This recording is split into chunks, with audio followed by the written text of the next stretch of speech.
वृंदावन की सुबह बहुत ही सुहानी थी। सूरज की किरणें धीरे धीरे धरती पर बिछ रही थीं और चारों ओर फूलों की महक बिखरी हुई थी। माँ यशोदा ने अपने छोटे से कान्हा को प्यार से जगाया। कान्हा की बड़ी बड़ी आंखें जैसे आसमान से भी उजली थीं और उनका गोल सा प्यारा चेहरा धूप में चमक रहा था।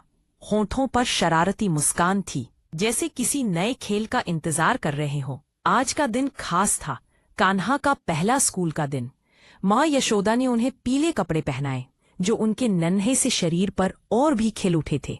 माथे पर छोटा सा तिलक लगाया और हाथ में तख्ती पकड़ा दी। कान्हा की आंखों में उत्साह का सागर लहराने लगा। खुशियों से भरे मन से वह स्कूल की ओर चल पड़े। रास्ते में मोर, गायें और दोस्त उन्हें देखते ही मुस्कुरा उठे। हर कदम पर कान्हा की मासूमियत और चंचलता। एक सुबह बालकृष्ण ने एक घर में ऊंचाई पर लटका हुआ मिट्टी का मटका देखा। वह अपनी नन्ही नन्ही एड़ियों पर खड़े हुए बार बार उछले, लेकिन मटके तक पहुंच नहीं पाए।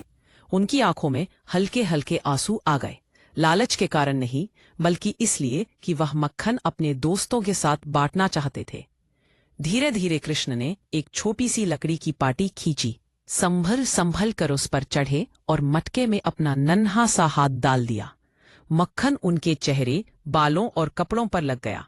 यह देखकर उनके दोस्त हंस पड़े, लेकिन कृष्ण ने मासूम मुस्कान के साथ सबसे पहले उन्हें ही मक्खन दिया। उसी समय घर की मालकिन दौड़ती हुई आई। माखन चोर, वह चिल्लाई। कृष्ण डर गए, उनके होंठ कांपने लगे और हाथ से मक्खन नीचे गिर गया।